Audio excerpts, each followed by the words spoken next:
everyone. Nice to meet you all. I'm Alix Martínez, working at Miro as a digital design manager. I have 20 plus years of experience working on design, brand, product design, service design, working with different types of businesses and industries, big corporations, startups across many different countries and continents. Looking forward to your questions and talking a lot about branding, and storytelling. Awesome. Thanks, Alex. Really glad to have you with us today. I'm Iwei. I'm part of the organizing team for this year and really glad to be helping to facilitate for this session. All right. I think with that, we can kick off our first question, Roger. All right. So Alex, help us understand the importance of branding and storytelling, when building a venture.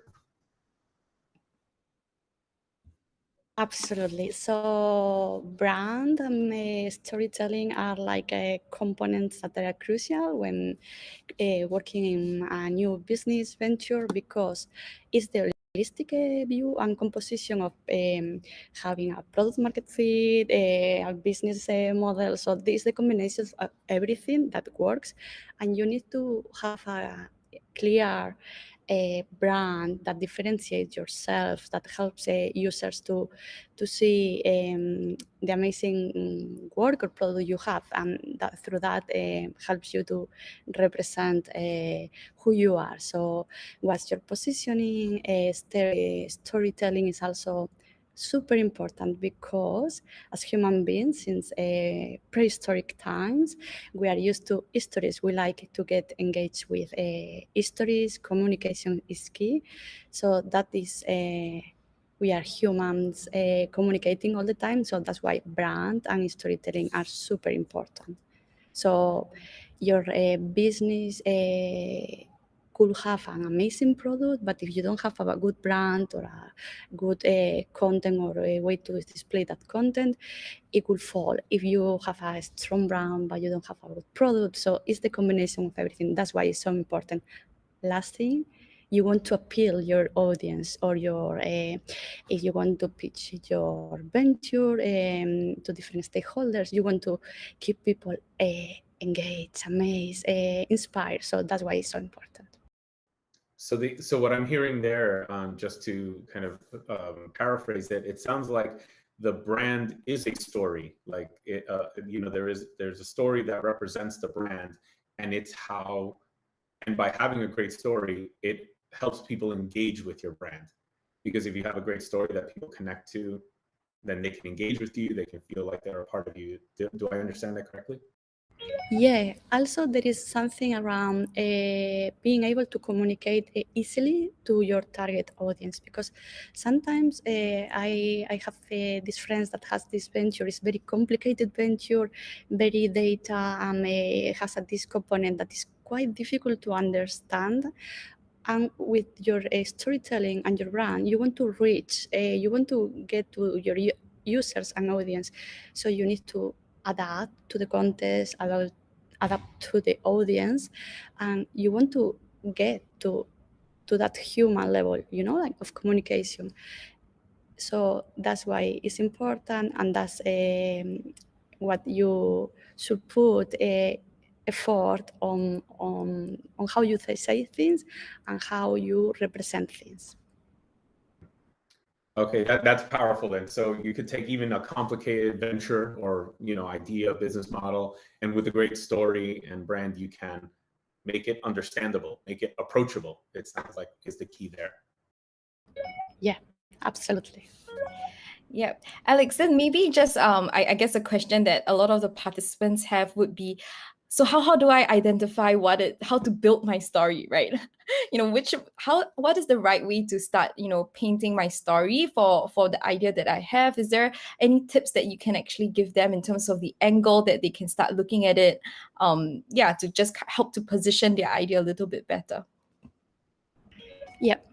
So I can give some thoughts into that. The first thing is presenting your brand or your startup you need to adapt to the audience. It's not the same that I'm talking to my users. It's not the same that I'm pitching for an investor. So the data or the information or the way how I say things might differ in each case. Then you have like I'm gonna give some samples of presentations in pitch that I have in the past. I helped one business in South Africa, and they were pitching in London, and it's a logistic business. So what we create was metaphors. We start talking about how the velocity of a horse to similar that to the trucks, for instance. So we use images and videos to try to make more approachable or close to that history. So that creation of visual metaphors that helps you to explain your business or your venture, that's one key thing.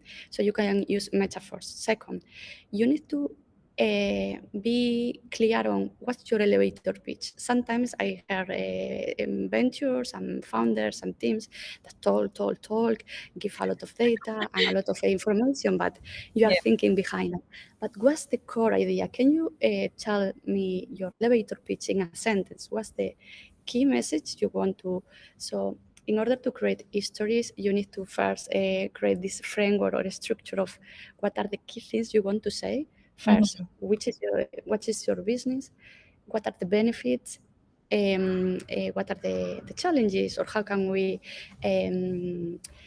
you explain that to the world? So you need to have like a clear structure of the things you want to say, adapt to who you are talking to, and then helping with, as I say, visual cues, using branding to help to tell your story too. Awesome. I really hope the participants are taking down notes, because that's really clear, right? I mean, the few points that Alix has covered, using metaphors, being very clear on the message that you're trying to convey, right? I think that's the first starting point, right, to be able to start building a good brand and looking to build a strong story that you can use to actually deliver your pitch. And it's super important, because I think all the participants are actually preparing for their final pitches soon. So these are really, really good tips. One thing I want to add, just something that came to my head is we're humans. You want to touch to the to human. So you want to bring emotions. Sometimes that could be through a different tone of voice. You can use like a sense of humor. You can use surprise factor. But I think like we are all eager to learn from the different businesses, and you want to engage. So try to present that with your emotions, with your entertainment moment. So try to bring like some joy of the things you are talking. So because at the end of the day, humans want to listen, and you are talking to other human as yourself. Awesome. Yeah, I wanted to say one of the things that I really enjoyed about what you were sharing, Alix, are the questions that teams need to ask themselves as they're building their venture, building out their brand. And these are important questions because they transcend the brand. I mean, this is really what helps guide your vision, your product. I mean, it's all of that. Can you recap some of those questions before I ask you another question? Because I think that if someone missed that, I want to make sure that they have a chance to write that down. But you had several questions that you could ask yourself to help you develop your story and brand. Yes, so when presenting a pitch, I will say always bring your personal history. I've seen founders talking about or pilot teams about where the challenges came from, where like your users. So that's something that you can start with. So your own personal or your own business experience, and bring that to human level. That's something I will ask. What I'm telling that is relevant, that is bringing this, as I say all the time, human to my presentation. So second, coming back to the previous point, I'm once I present myself, I present where I came from. I can talk also about the market or the space where I'm talking to. So this is also like bringing the context. So it's not the same that I'm presenting my business that is I know, a Spanish business from a utilities company. I can present the challenge in a different way that I can present the challenge of I know, a startup, as I say, logistic in South Africa. So you want to visualize that real struggle or the things that you want to challenge or what your product is you need to help people to visualize where the real context is. So I will ask myself, what are the images, or do I have a video, or do I have a photography of users that I can help to show the world what we are talking about. Then I say about that, what is the single sentence that I want people to remember about my product. So I'm gonna keep on repeating that on the presentation, maybe a recap at the end. But what's that sentence I want people to know and talk? What else? I could also, on my story, try to bring elements, as I say, more like data points, but always try to visualize the data in not a dry manner. So say you have like a percentages, what that means. You could do comparisons, or you could, I don't know, I can say the number of coffees that people drink in a week. You can create an image to represent that. So they use that kind of visual elements to represent that. What else about building your history? Yeah, giving real case scenarios and giving like a down to earth samples is also important. And then one thing on your history is your ambition, your vision. Where are you heading? Think big. Try to inspire with your messages and your images. Yeah. Awesome. Thank you for that. I think that recap on the questions is important because when we're getting to work on our ventures, I mean, without questions, it's hard to know what to do next. So with great questions, it helps us take a direction and start moving. So a question I have for you is something that I know I was confused about when I was first introduced to branding, and it's the role of the logo that plays in branding. Can you tell us a little bit about the role that a logo plays in branding? Yeah, I'm gonna stop just slightly to explain the difference between brand and branding, because brand is such a complex concept. I'm talking to founders and teams. Sometimes people think on a brand, on a logo, or on a color. Just I want to make this point because brand is how our users experience our business or our product. Is the sum of many different things. Branding is the visual representation. It's not only visual, because you could have like sound, this Intel sound that is a brand representation. And I want to make it clear because brand is such a complex and big concept, and branding is part of that. So you have your strategy, your branding representation. Then we go into the logo, the power of the logo. The logo, there are different types of logos. You could be like a more descriptive, more abstract. You could have like the name of your business. There are different ways, but think that you will be using that as your first mark, as a introduction of your business or your so that's important to know. Is that representing your tone of voice or your behaviors or your values as a brand? So if you are like a brand for kids, think on using the typography or the colors that will be appealing so to kids. Then one thing that I found a lot is your logo for you lives independently. So you is your image, but you're gonna use that logo in many different environments. close to other logos. So when you think in your logo, try to do this exercise of seeing how that will appear in front of 20 logos. Because let's say you go to a conference, or you say you go to a place, you want to stand out. So think about how that could be, not just for the sake of standing out, but try to do this exercise of needs to be clear and easy. So you don't want a very, I don't know, there are millions of logos that are complicated or complex. I'm not saying that that's not an option, but try to keep it simplicity on the shapes that is clear to understand. I will say it's like your business card, your logo. You will have a swag and probably it's going to be minimal, but you will use that logo. So try to put some effort into that.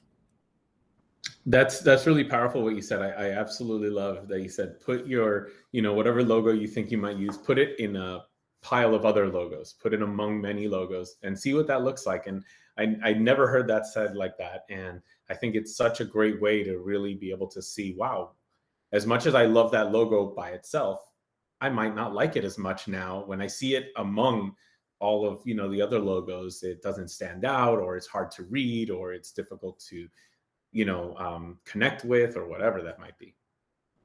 I want to add another small details into the practicalities that could help people to take some decisions on the logo.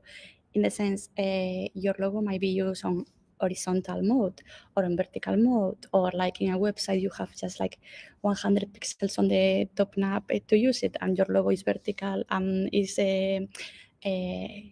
using 200 pixels.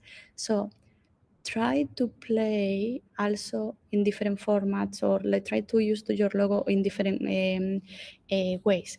So in the bottom of your presentation, you will have a logo, but you might think that, what if I need to do this 3 meters in a billboard on a street? So try to, when you think of these type of things, that will help you also to take decisions.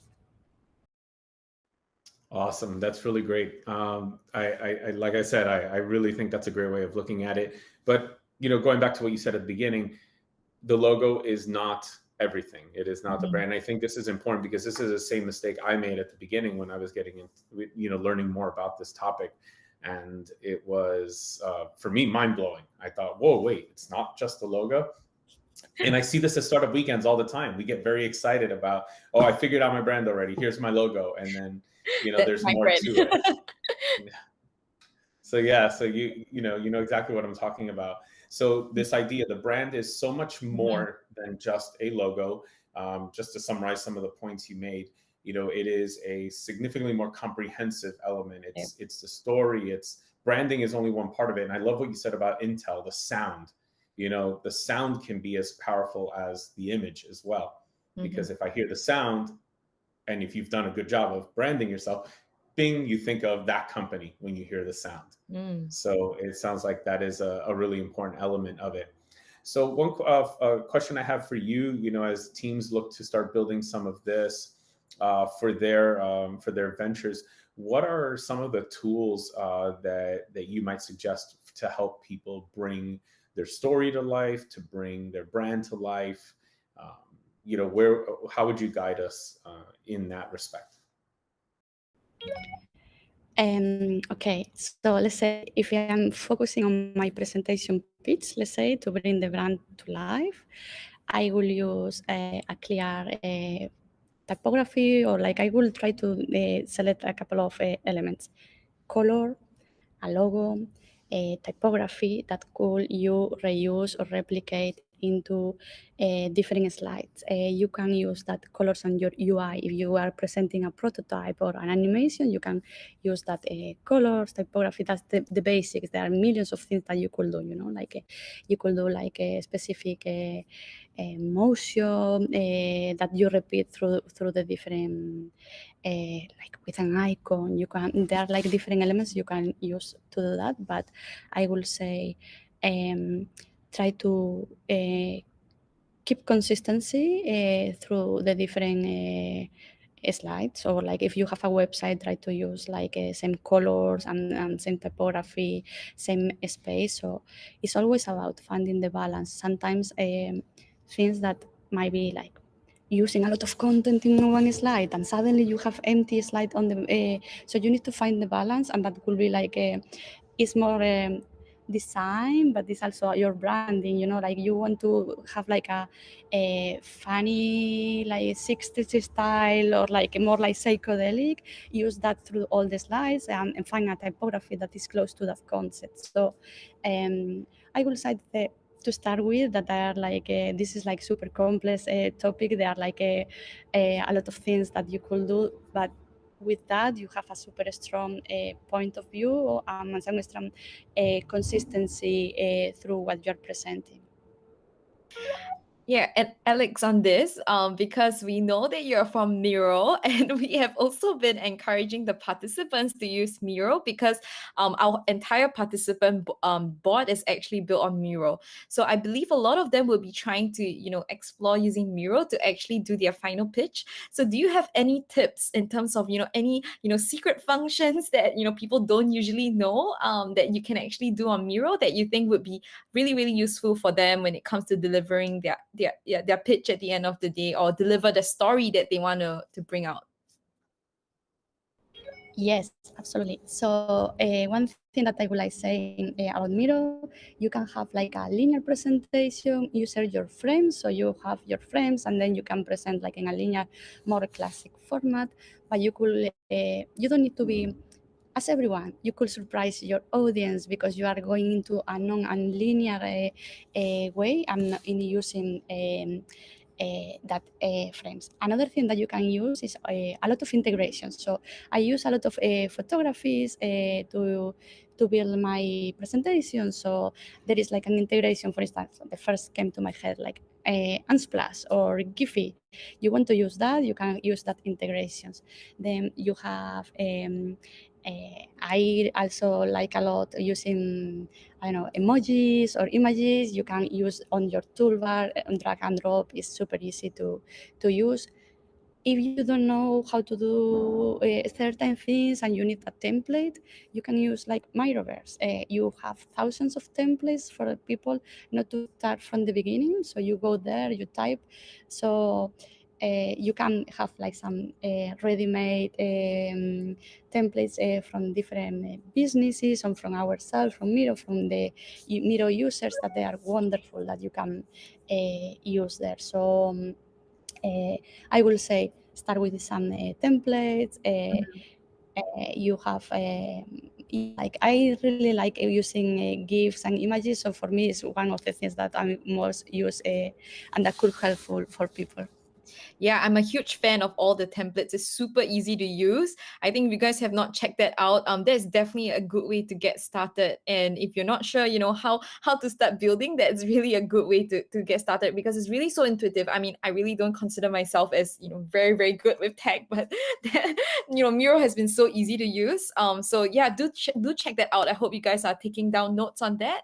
And I think Alex, one question that I have as well when you were going on about, how to explore different ways to bring out your story, right?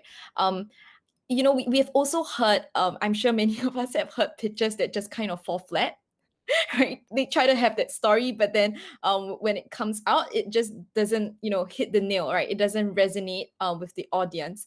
So how can participants, in the next few days, because they have about a week to go to the finale, right?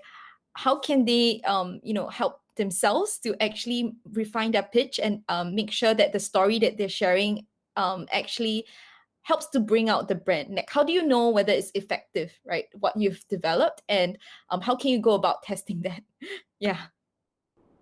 Yeah, one thing that I will recommend to everyone is practicing presenting to different people. So you have a team of four, one pitch to the other, or you have like even a friend that has not idea about this venture you're presenting or you're working on.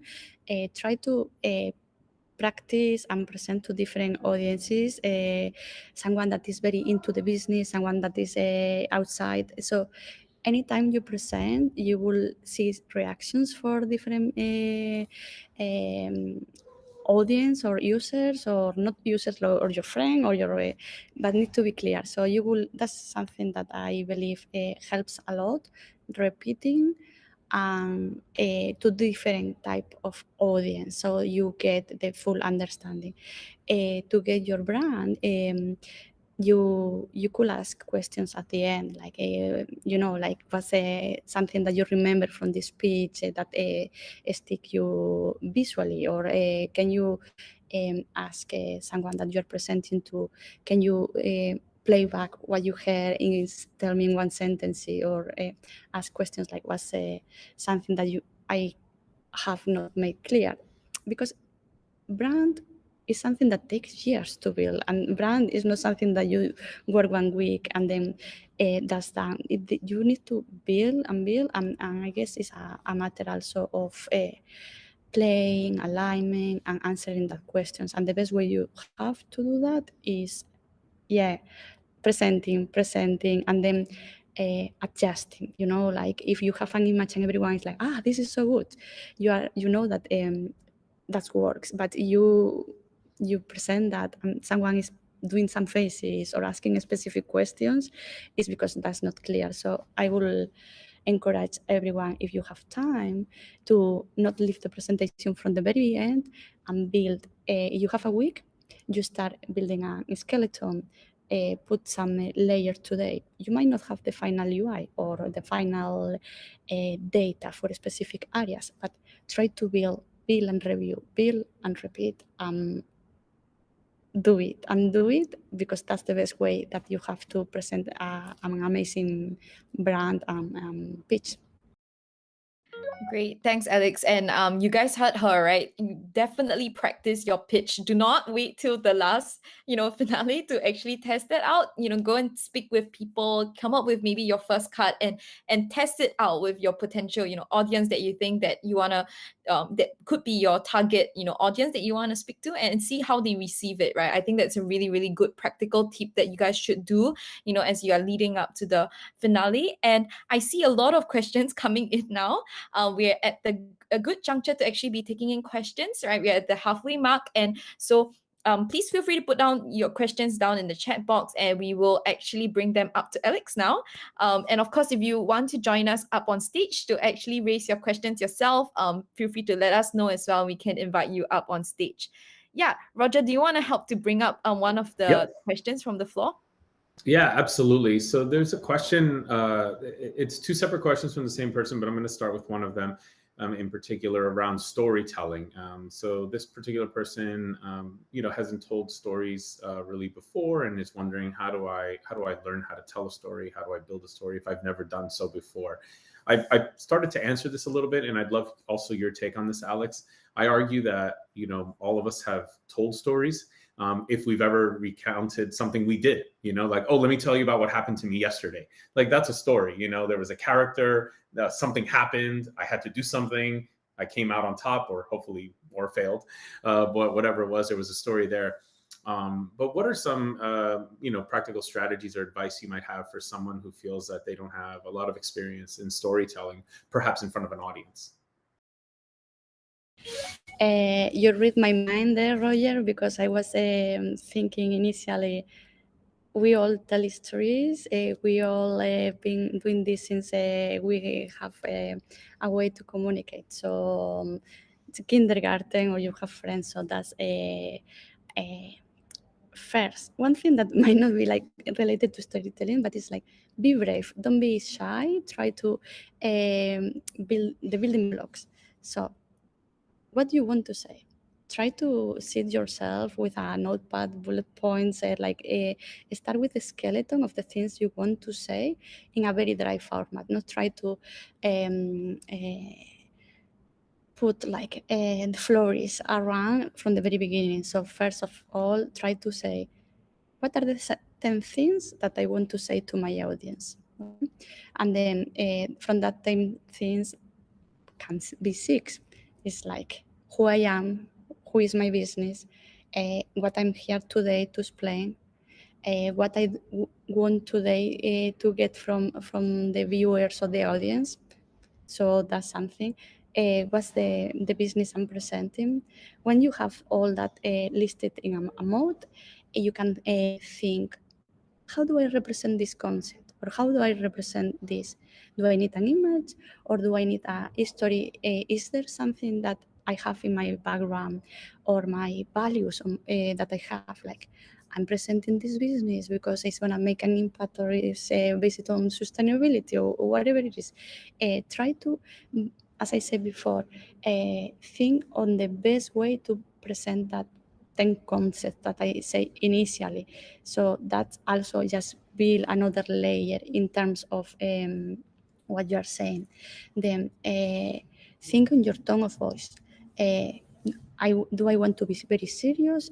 I'm talking about a luxury brand here, and I cannot use slang. I'm talking for a very young audience, and I'm using like very complex wording that nobody understands. So that's also important.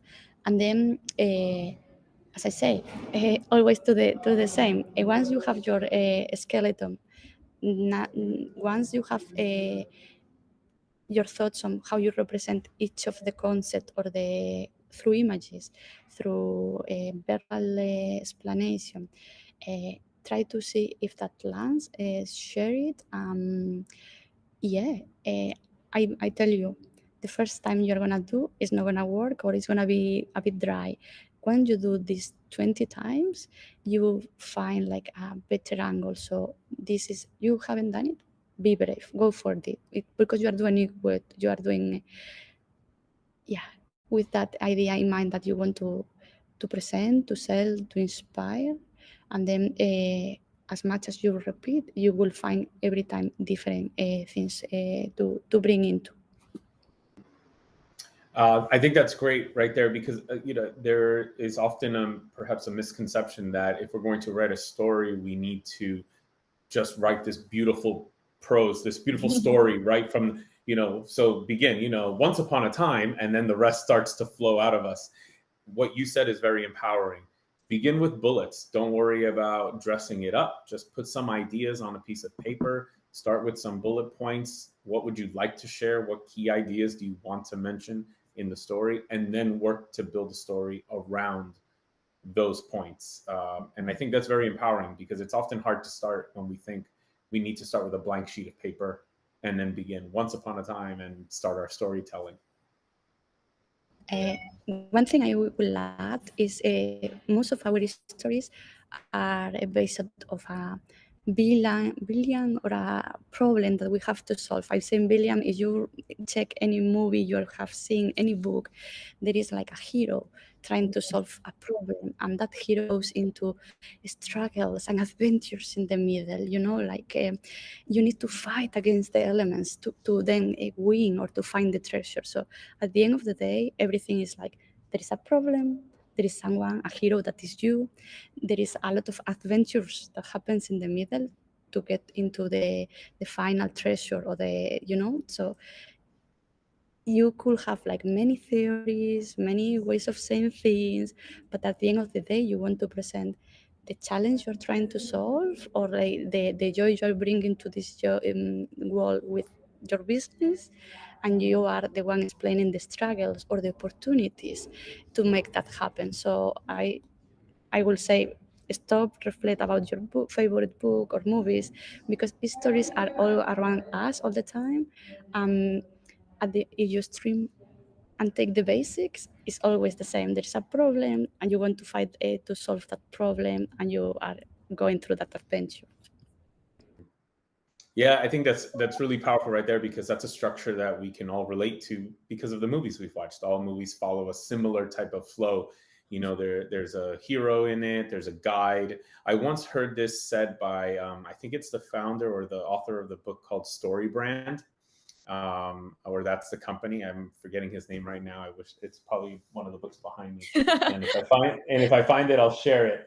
But anyway, one of the things that the founder shared was this idea that make your customer the hero, because they are the ones who are going to have a struggle and all of that, and they're going to relate to the story.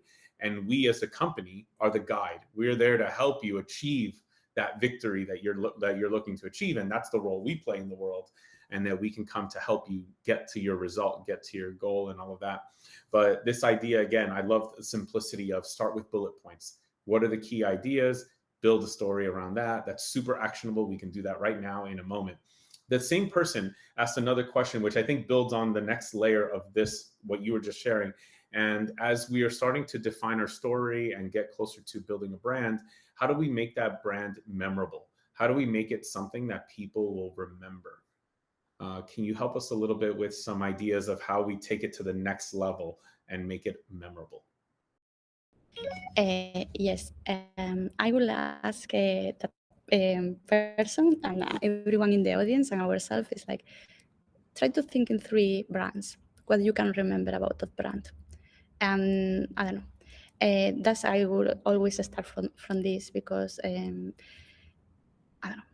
Choose any brand you want and you tell me, I just remember this or a color or this advertisement or this thing. So bringing memorability to the brand, I think is also a matter of repetition. So if I just sing a logo once in my life, it's not gonna stick to me. You know, a brand is something that you need to see a lot. You know, I have a drink, a beautiful drink in my bar. It is new product, but I never see this again. Probably I'm not gonna remember that brand. You know, at least if it's a mainstream drink, never. But if it's amazing, probably I. But the repetition, I think, is also important. So.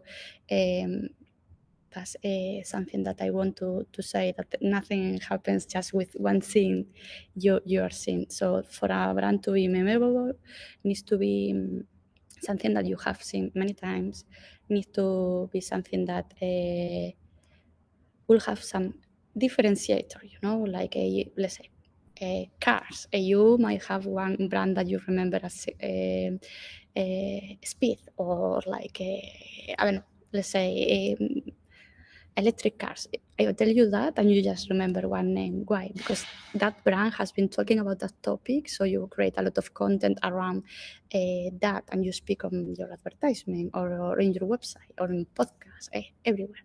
So you need to your value proposition or the brand, like your story you're telling, you know, like Airbnb. Another sample is like about the sense of belonging or our experiences. So it's not that you just read that once and they create all the brand or all the stories or all the content around that, so you will remember. So it's not easy, but it's a super interesting journey. There is not a way to represent a brand, probably, yeah, through the logo. Or if I tell you green, give me the first green brand that you remember. Probably you have a couple, but to make a brand memorable, it takes a lot of work. It takes a lot of work in different layers. You need to have like consistency, another thing that came to my head, because if I have my logo in yellow and red and violet today, and next week is violet, and my website is green, that also doesn't bring consistency. So that's also that you need to, through storytelling, always using the same messaging, the same tone of voice, the same type of histories, and then through any kind of asset that you're creating, that needs to be also consistent. Yeah, thanks, Alix, for that. And I think just taking a few more questions from the floor, I think a common thread that's going on. I think Diana was asking, what are some good resources for building a brand? I think I guess sometimes participants, they may think that to build a good brand, it has to be really complicated. You have to have a lot of things in place to do it, but I really don't think that's the case. Sometimes it's just a really powerful image or really good data that really captures the problem, right? So what are some of the things that participants can actually use to actually help bring out that story better, that's not super hard to do? Some tips that you can actually share with our participants. I will say, like, in terms of yes, agree. I want to reiterate that even if I say that takes time and is complex, you can start from a very basic building blocks element. So that's I don't want to scare anyone. I'm just saying, like, as a starting point, you can start with the specific things. Going back to what we said before, you could use like a brand sprint templates from Miroverse, or there are specific templates that are related to brand that could help you to start thinking of what are the attributes that represent my brand, or what is the history. So probably you will have like a nice templates there. I could just talking to you. I could share some books or some titles that we can share later with the audience. That in case that's something that we can do. Practice. So practice.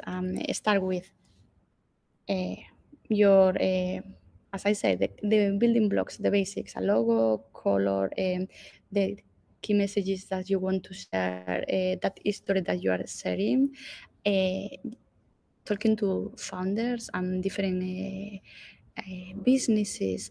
When I told to them to represent the products, the businesses, the brands, and through time, you get always the same kind of history. So they don't change the histories, or they don't change the elements. So to keep it back, like you could use some of the Miroverse templates that you have there. That's a great way to start. Start from having different structure buckets. Like, what's my branding? What are the elements that represent who I am? What are like my attributes as a brand? What is my messaging? What is the history I want to say? So they are like a couple of building blocks that you could do separately. Yeah, one of the things that came up with Diana's question as well were free resources, things that people can use in order to be able to do this. And I actually want to go back to something you said earlier, Alix, about consistency and repetition, because those don't have a price. That's just a matter of our effort. We can be consistent in our slides, to your point, the fonts, the styles, the colors, everything. Just be consistent, and that makes you more memorable. And that's not a matter of price. That's not a matter of me spending more money, or in terms of like getting the perfect logo. That's just taking a not perfect logo, because maybe we're early in our journey, but being consistent with it, being consistent with all of the elements of it, or the story we tell, the images we use, whatever that might be. And then the repetition, making sure that we are everywhere through content. You mentioned some examples of talking about a topic enough, and then you become connected with that topic, making sure that our images, our brand exists in many places, and all of that. And so I think that's empowering, because that's a matter of effort, not as much a matter of funding. If we can do that and do the work, we can be in a lot of places. So I just wanted to bring that back to connect it to another way of looking at free.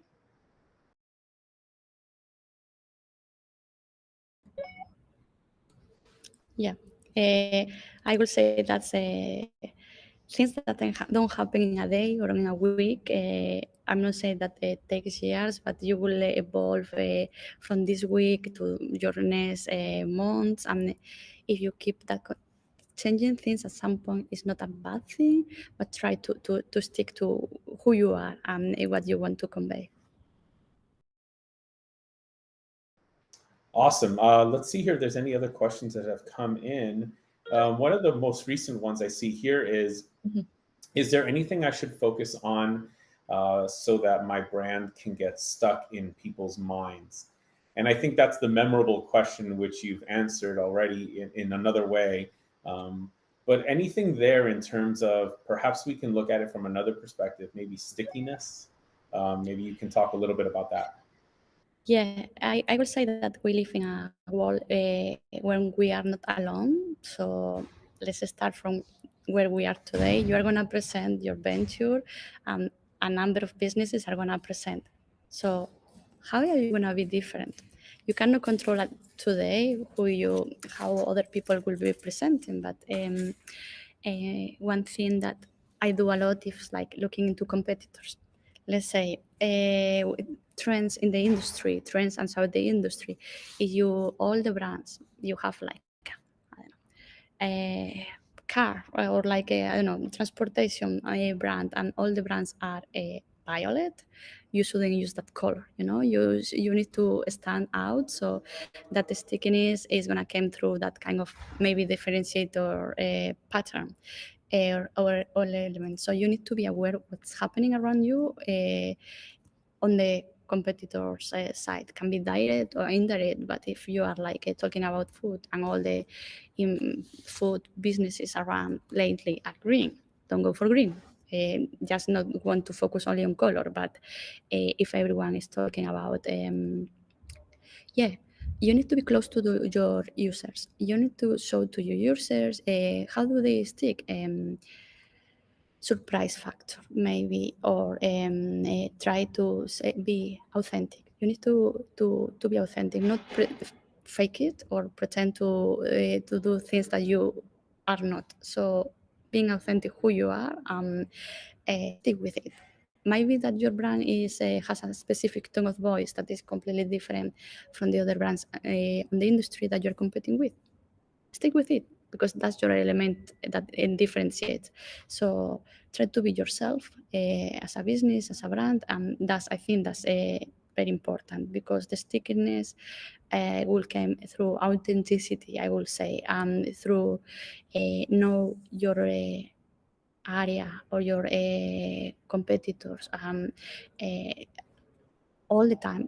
What it was 6 months ago is not relevant anymore. So you need to do this on regular basis, and know that you are not living alone in this world. So try to stay up to date with latest trends, latest businesses in the market doing similar things as you. Yeah, be genuine. Very empowering, that part about being authentic, being genuine, making sure to be yourself. When again, going back to something you shared earlier, which is very powerful. If you want to be repetitive, if you want to be consistent, it's easier when you're being yourself. Yeah, I was going to say that as Versus, well. yeah. I love how everything here connects. I don't think I saw any other questions come up, and perhaps if there's nothing else, maybe we give people. What do you think?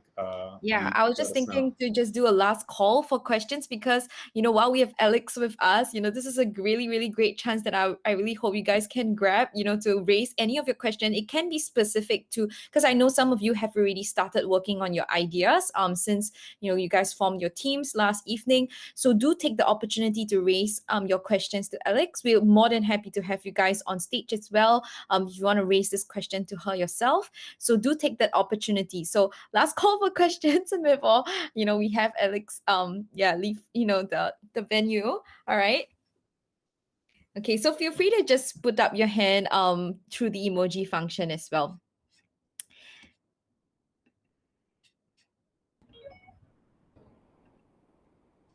Yeah, happy to go to any specific small details. I'm happy to, if there is a animation question or if there is a wording question. When we talk about the storytelling, the words are very important. So sometimes teams stay weeks talking about a specific wording. So if you have any doubt, go for it. I'm happy to help. I think we have Dr. I think you're in the audience, and I think you've raised quite a few of the questions earlier on as well. Do you want to join us up on stage to raise your? I think you actually just put in a new question there. If you can join us up on stage. So Dr. is asking, how do I differentiate my brand when competitors are more resourced than I am, right? In terms of money and skills. You can come up and share more if you want to, but yeah. Alix, Yeah, you I want to think take a jab on that? Yeah.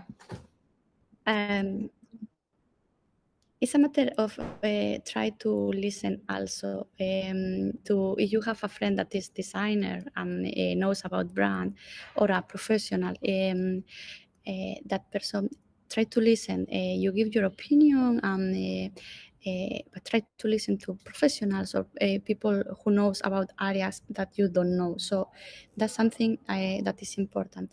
Don't be afraid that businesses that they are global, that has millions, you are you're competing with yourself and the contest and the businesses that they're out there. But if your product is solving someone's needs and is people or audience user wants in the moment, you're gonna stand out. And as I came back to the same point I was saying before, it's like, let's say these big brands have millions of in advertisement on different types of content.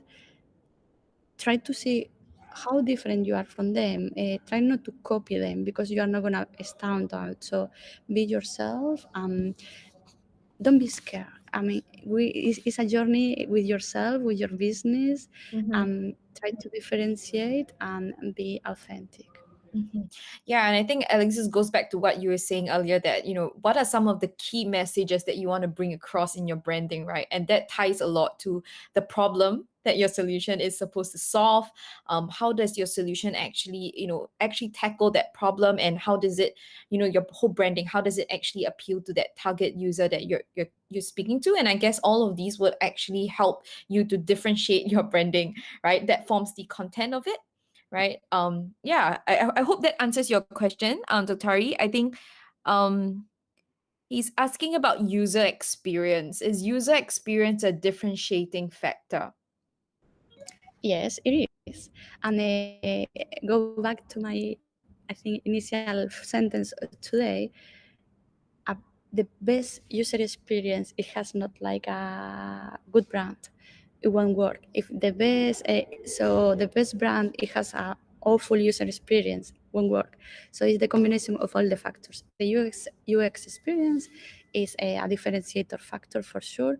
You need to have like a very easy way to proceed with the action you are doing. So you need to take a job to be done or a task to be done.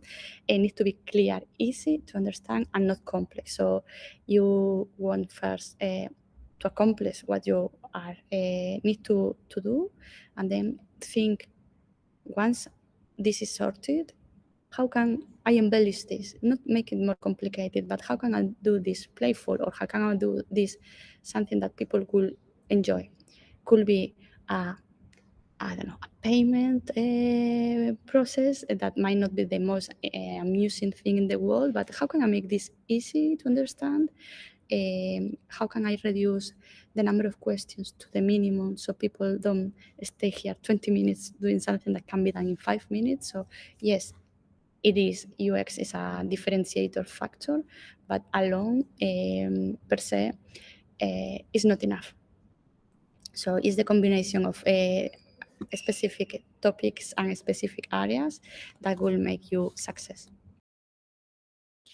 Yeah, and I think one thing that keeps coming up, I think Alex is, talking about, simplicity, right?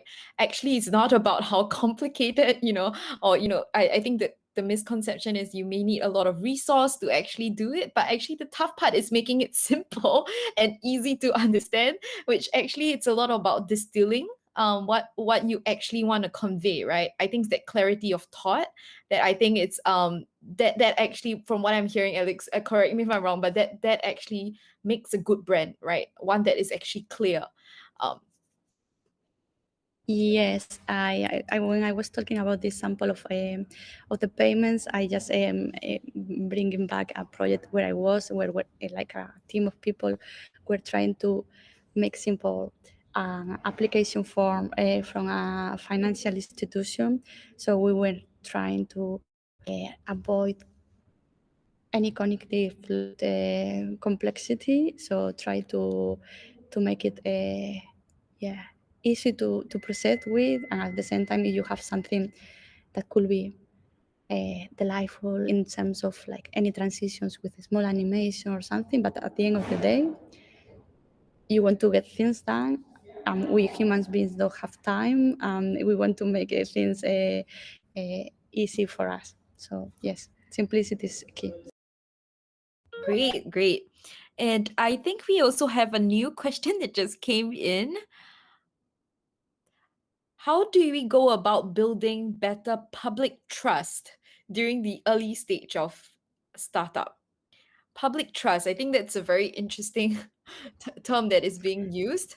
Han, if you want to clarify, you feel free to add to that, or you can join us on stage as well. But Alex, do you want to take a jab at addressing that question? Yeah, I gonna bring a topic in terms of brand promise. So how do you build trust? A brand promise that will be delivering what as a brand you define what you are delivering, and you need to stick to that. You cannot sell what you don't have, or that something that you won't be able to accomplish. So that's one thing. So you build trust selling or explaining or being truthful of what you are selling. So if I tell you I have this amazing business, we can do growing plants in 2 days, because my story and my brand is similar to that, I need to be able to deliver that. So how do I build trust? First, through your brand promise and sticking to it. That's one thing. And then brand is not, it's about the experience, how your user experience yourself or your business, because you can have an amazing branding with colors and logo, but if anytime you have someone calling at your customer center or your group of people that is dealing with customers, and they are like, I don't know, answering not in a good manner and very unpolite or not giving the right question, you are not building trust. So you need to be diligent and deliver quality. That's the only way that you build trust. I think there is this quote, I think it's from Jeff Bezos, that takes like years to build, but it can take a second to destroy it. I think, I don't know, my memory is quite bad, but it's something that you need to build with time and interactions. Remember that it's important, that you need to deliver. And I think that one thing I want to tie back, again, I keep doing this, Alex, because you said this earlier, but to answer this question about how do you start building that track record, consistency, repetition, continue doing that, being everywhere, speaking about a topic and all of that. And it all comes back. And I just want to make sure that for everyone listening in and watching, that this is actionable. This is, there are some basic key strategies right here that you can begin with very little resources or no resources. You can be consistent, you can be repetitive, around whatever idea or brand, logo, story, all of this you are building. Yeah, I'm reading here Hans' comment in terms of at the beginning that is really difficult to build trust for early stage startups. I will say when you don't have trust, you need to build that with facts. For instance, like uh, you say, we have a lot of users. Sure. Show me the numbers. Show me the proof that you of what you are saying, if you can. That's how you build trust with facts. That will help also. If you tell me your business is a Spanish business and you are the most proficient brand in Spanish, and you don't show any knowledge of Spain because you've never been there or you haven't did anything, that won't land easily. So I will say you can, through your history, in that case, you will be like, when I was traveling, I found out this in this country, or like when I told to my friends that they're from there. So you need to build that through facts. All right. Well, I think those are all the questions we have. And Yep. I want to make sure that we're mindful of the time and the schedule, since there is another mentoring session starting soon. Yep. So Yi, what do you take us away, wrap us up here? Yeah, I just want to say a big thank you to Alix to actually join us, because I know she's actually traveling in that sense, and she's actually at her hotel lobby now calling us. So I really, really appreciate it, because I know she's taking a break right now. And maybe just before we go, just wanted to take a group shot, just so you can have something to remember this session by. So if for those participants that you're here, if you want to turn on your screen and join us, feel free to do so. If not, I'll just go ahead and take a group screenshot on the count of 3. Is that good?